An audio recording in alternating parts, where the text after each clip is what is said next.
Hey, what's up, guys? How are you all doing? Hope you find yourself well this afternoon. Today, I'm coming at you with an original Nintendo review.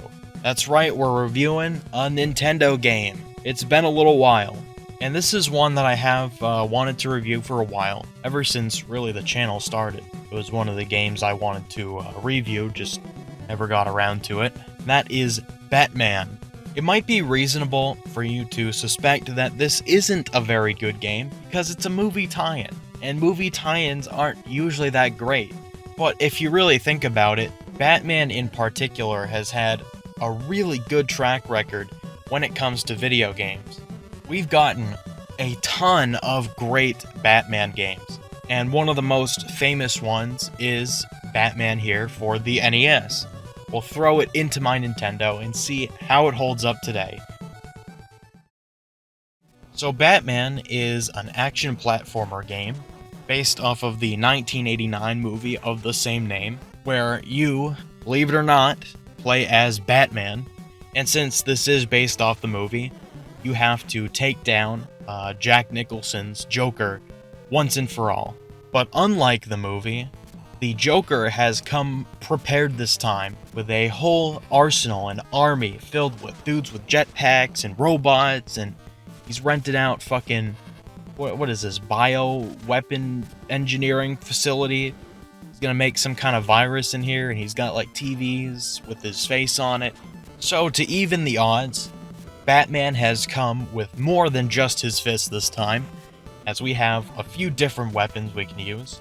The first one being the Batarang, which looks a little bit more like a standard boomerang here in this game.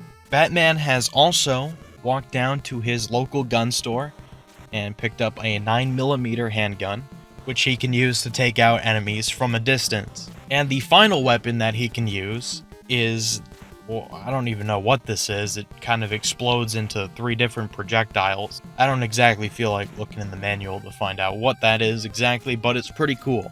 But of course, since this is Batman, his main weapon is gonna be the fist. Batman, he loves punching stuff, and it feels good as ever in Batman on the NES. Just look at how fucking apeshit you can go on enemies here. But you do have to pick and choose wisely which one you use, as the more powerful ones will consume more ammo.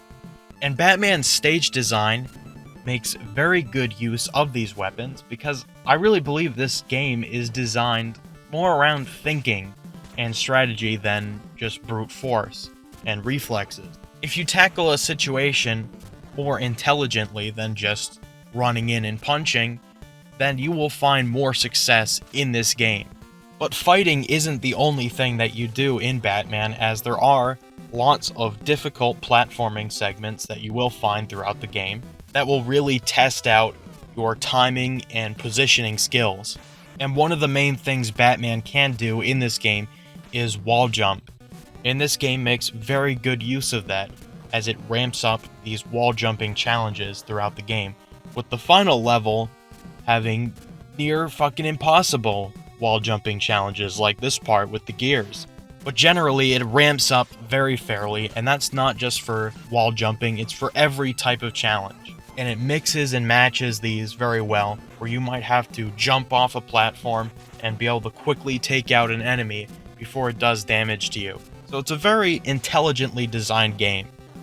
The boss fights are also generally pretty decent. There's a couple stinkers. I mean, usually the first boss makes sense. It's not going to be that amazing or anything. But there's also quite a few of them where I believe you can just kind of tank through it.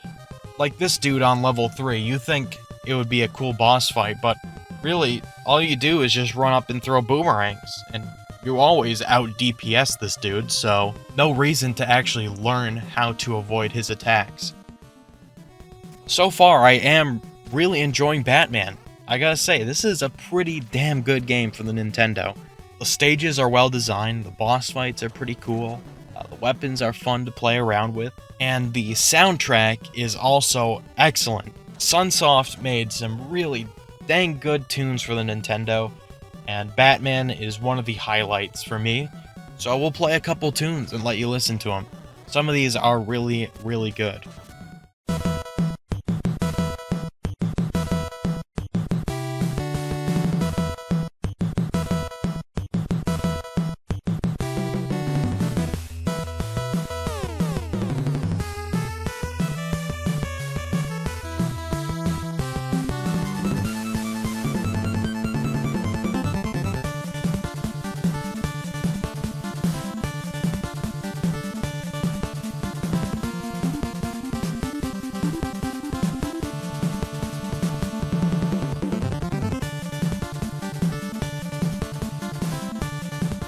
Another cool thing that I liked about this game is the flashy cutscenes that play in between levels. They're really short, so they don't overstay their welcome, but they look really impressive for the Nintendo. Just check this out.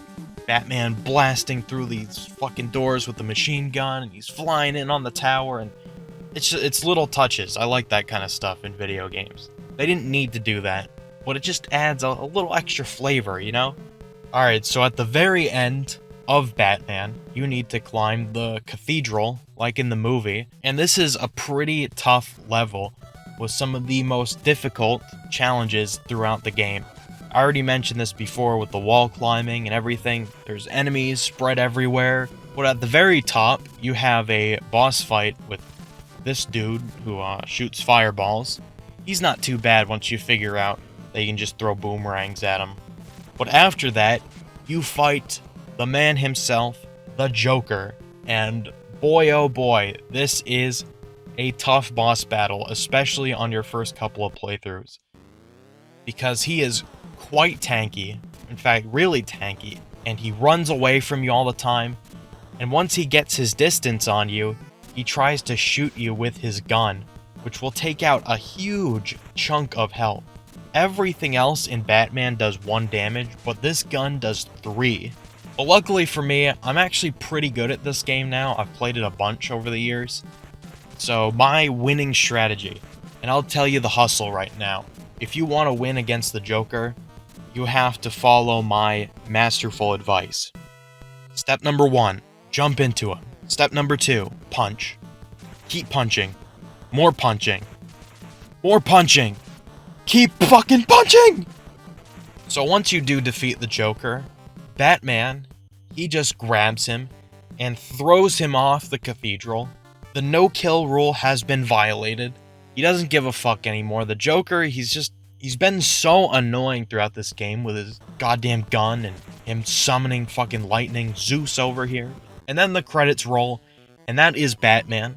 And I stand by this game being really good. I really like Batman. Occasionally, it will throw in some cheap shots at you, especially on these stages where you have to climb down. You might just land on some enemies, which isn't all that smartly designed. And check this out, I'm trying to bounce off the wall here, and some guy just runs into me. How am I supposed to see that coming? And I think my biggest complaint is that it's really short. There's only 5 stages, and the first one and the 5th one are really short. So this is, I mean, once you're good at it anyway, this is a 30-minute game max. But I wish there was just a couple more stages. I really wanted to play around with new strategies and fight more bosses and see more interesting, different challenges that they could present because it's such a greatly designed game. You know, I wanted more of it.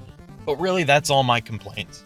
This is a great video game. Highly replayable. I probably replay this game like once a year. I mean, come on, it's just so much fun. It doesn't take out too much of your day. And it's just, like I said over and over again throughout this review, it's just designed very well. It makes you think, it makes you test your reflexes and your timing and your skills. It's all the different things you'd want in an action platformer. It's all tested here. But it's not overboard. It's not one of those comically hard NES games, you know what I mean? For that, I gotta give this one a pretty high score. I'd say 8-1. We're gonna go 8-1 with this one. Anyway, that's about it for today, guys. I'll see you next video, and of course, take care.